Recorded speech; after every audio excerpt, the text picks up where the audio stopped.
देरी से आने के लिए खेद है और फिर से कंटिन्यू करते हैं बिना समय गवाए। व्याकरणिक प्रकार के आधार पर शब्द के भेद, शब्द रूप या शब्द के भेद की एक सीरीज चल रही है जैसा कि आपको पता ही है। और हम पढ़ चुके हैं शब्द के प्रकार, कितने प्रकार के, कितने आधारों पर शब्द को बांटा जाता है। इसके अलावा हम शब्द के रचना के आधार पर और स्रोत के आधार पर, उत्पत्ति के आधार पर और बनावट के आधार पर शब्द के भेद पढ़ चुके थे। और अब हम आ जाते हैं, जो वीडियो आप लोगों ने नहीं देखी है, नए लोग जुड़े हैं तो जल्दी से जाके वो वीडियो देख लीजिए। और अब आ जाइए नए टॉपिक पे जिसका नाम है व्याकरण के आधार पर, प्रयोग के आधार पर शब्द के भेद। तो देखिए, व्याकरण के आधार पर होते हैं शब्द के दो भेद। व्याकरणिक प्रकार यानी प्रयोग के आधार पर दो भेद हैं शब्द के, विकारी शब्द और अविकारी। जय श्री कृष्णा, नमस्कार, वंदे मित्रों। विकार का अर्थ होता है जिसको बदला जा सके या परिवर्तनीय। विकार का अर्थ होता है जिसमें परिवर्तन किया जा सके या जिसको बदला जा सके। वहीं अविकारी का अर्थ, इसको अव्यय भी कहते हैं। अव्यय, अव्यय, व्यय मतलब, व्यय माने खर्च, खर्च।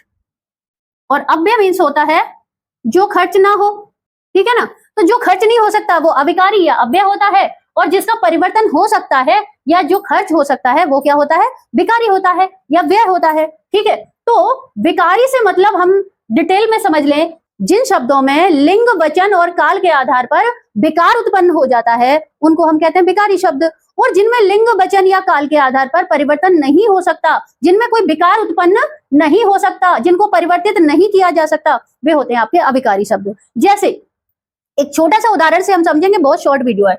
मैं यहां पढ़ता हूं, हम यहां पढ़ते हैं और हम यहां पढ़ते थे। तो इसमें देखिए, अगर मैं यहां पढ़ता हूं, अब इसमें अगर हम लिंग का परिवर्तन कर दें, मतलब स्त्रीलिंग और पुल्लिंग, तो मैं यहां क्या हो जाएगा, मैं यहां पढ़ती थी, पढ़ती थी। जब लिंग बदलेंगे तो पढ़ता का पढ़ती हो गया, यानी इसमें परिवर्तन हो गया क्रिया में। मैं यहां पढ़ती थी और हूं का क्या हो गया, थी हो गया। मैं का मैं ही रह गया। हम यहां पढ़ते हैं, यानी जो मैं था एक वचन था, क्या था, मैं एक वचन था। हालांकि मैं को भी हम बहुवचन में यूज करते हैं, जब वो इंग्लिश की बात है, हिंदी में तो मैं एक वचन ही है। तो यहाँ एक वचन था और जब इसका हमने प्लूरल बना दिया, बहुवचन बना दिया, तो मैं से क्या हो गया, हम हो गया। यानी मैं को भी हमने किस में परिवर्तित कर दिया, हम में परिवर्तन हो गया, शब्द में परिवर्तन हुआ। तो ये मैं क्या है, विकारी शब्द है, क्योंकि इसमें लिंग के आधार पर और वचन के आधार पर क्या हो रहा है, परिवर्तन हो रहा है। ऐसे ही पढ़ता हूं का हो गया पढ़ती हूं, किसके आधार पर, लिंग के आधार पर। पढ़ते हैं, ते, ता का ते हो गया और हूं का है हो गया, ये किसके आधार पर हुआ, वचन के आधार पर हो गया परिवर्तन। अब आते हैं काल के आधार पर। काल आधार, काल मतलब होता है समय।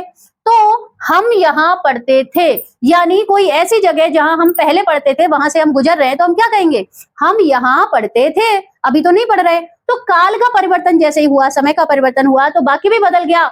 हम तो मैं से हम हुआ, लेकिन पढ़ते थे, यहाँ पढ़ता हूं, पढ़ते हैं और पढ़ते थे और थे बदल गया ना। यानी जिन शब्दों में काल, लिंग और वचन के आधार पर परिवर्तन हो रहा है, वे शब्द कौन से शब्द हो गए, वो शब्द विकारी शब्द कहलाते हैं। लेकिन अविकारी, अब देखो इन सब में हम देख रहे हैं, मैं भी बदल गया, पढ़ता भी बदल गया, हूं भी बदल गया, है कि नहीं, तीनों में परिवर्तन हो गया। एक शब्द इनमें ऐसा कॉमन है जो तीनों वाक्यों में कहीं भी परिवर्तित नहीं हुआ है, और वो क्या है, यहाँ। क्या है, यहाँ। यहाँ भी यहाँ है, यहाँ भी यहाँ है और यहाँ भी यहाँ ही है।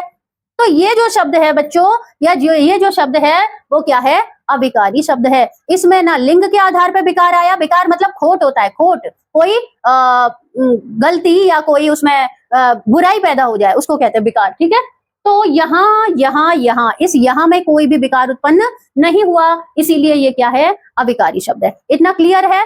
देखिए मित्रों, अगर वीडियो आपको अच्छी लगी है तो ऐसी ही छोटी छोटी वीडियो के माध्यम से, बहुत ही शॉर्ट ट्रिक्स के माध्यम से हम ये समझा रहे हैं, सारे हिंदी व्याकरण के टॉपिक क्लियर करने जा रहे हैं। तो आप जल्दी से वीडियो को शेयर कर दीजिए, लाइक कर दीजिए और कुछ कमेंट, अपना फीडबैक जरूर छोड़ के जाइए, जिससे मुझे मोटिवेशन मिलता है कि मैं कैसा काम कर रही हूँ और आपके लिए और क्या कर सकती हूँ, वो भी आप कमेंट में जरूर बताइए। धन्यवाद। जय श्री कृष्णा।